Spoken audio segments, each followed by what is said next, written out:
राष्ट्रपतींना भेटण्यासाठी अमित शहा हे राष्ट्रपती भवनामध्ये दाखल झालेले आहेत। अमित शहा आणि परराष्ट्र मंत्री एस जयशंकर हे राष्ट्रपती भवनामध्ये पोहोचलेत। पहलगाम दहशतवादी हल्ल्याबाबत राष्ट्रपतींना माहिती दिली जाणार आहे। 2 दिवसांपूर्वी पहलगाममध्ये भारतीय नागरिकांवरती हल्ला झाला होता आणि त्या पार्श्वभूमीवरती आता गृहमंत्री राष्ट्रपतींच्या भेटीसाठी पोहोचलेले आहेत। राष्ट्रपतींना भेटण्यासाठी अमित शहा हे राष्ट्रपती भवनामध्ये दाखल झालेले आहेत। तिकडची दृश्य आपण बघतोय। अमित शहा आणि परराष्ट्र मंत्री हे राष्ट्रपती भवनामध्ये पोहोचले आणि याच घडामोडीविषयी आपण अधिक माहिती घेऊया। प्रतिनिधी आवेश तांदळे आपल्या सोबत आहेत। आवेश, महत्त्वपूर्ण अशी घडामोड, राष्ट्रपतींच्या भेटीसाठी गृहमंत्री आणि परराष्ट्र मंत्री पोहोचलेले आहेत।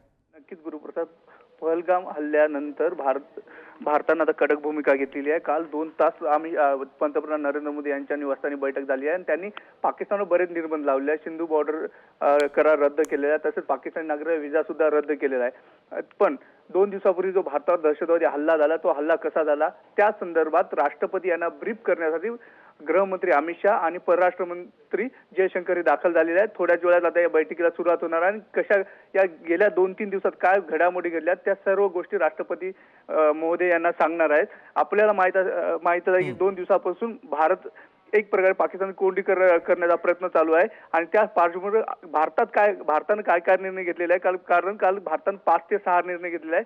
सिंधू करार रद्द, तसेच पाकिस्तानी नागरिकांना व्हिसा रद्द, तसेच जे पाकिस्तानी अधिकारी आहेत त्यांना सुद्धा भारत सोडण्याचे आदेश दिलेले आहेत। त्या पार्श्वभूमीवर सगळ्या जे गोष्टी आहेत ते ब्रीफ करणार अमित शहा आहेत।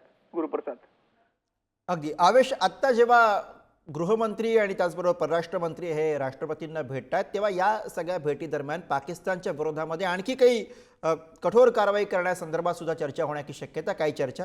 नक्कीच गुरुप्रसाद, थोड्याच वेळापूर्वी नरेंद्र मोदी यांनी बिहारमध्ये एक भाषणामधून एक इशारा सुद्धा पाकिस्तानला दिलेला आहे की जो आमच्यावर हल्ला केला आहे त्याला आम्ही जशाच तसे उत्तर देणार आणि जो उरलेली जमीन आहे दहशतवादी ते पण संपवणार, असा एक इशारा दिलेला आहे। त्याच पार्श्वभूमीवर आता भारत पुढचा रणनीती करत आहे, कारण या काही थोड्या वेळापूर्वीच भारताने क्षेपणास्त्र पण यशस्वी चाचणी केलेली आहे। तसेच विक्रांत जो आपला हे आहे तो सुद्धा समुद्रात उतरलेला आहे। त्यामुळे भारत एक तर यापूर्वीचे 2 एक तर एअर स्ट्राईक होती आणि एक सर्जिकल स्ट्राईक, आता भारताची पुढची कुठल्या प्रकारे स्ट्राईक करेल हे सुद्धा आता येणाऱ्या दिवसात कळेल। गुरुप्रसाद, बरं, धन्यवाद आवेश या सगळ्या सविस्तर माहितीसाठी।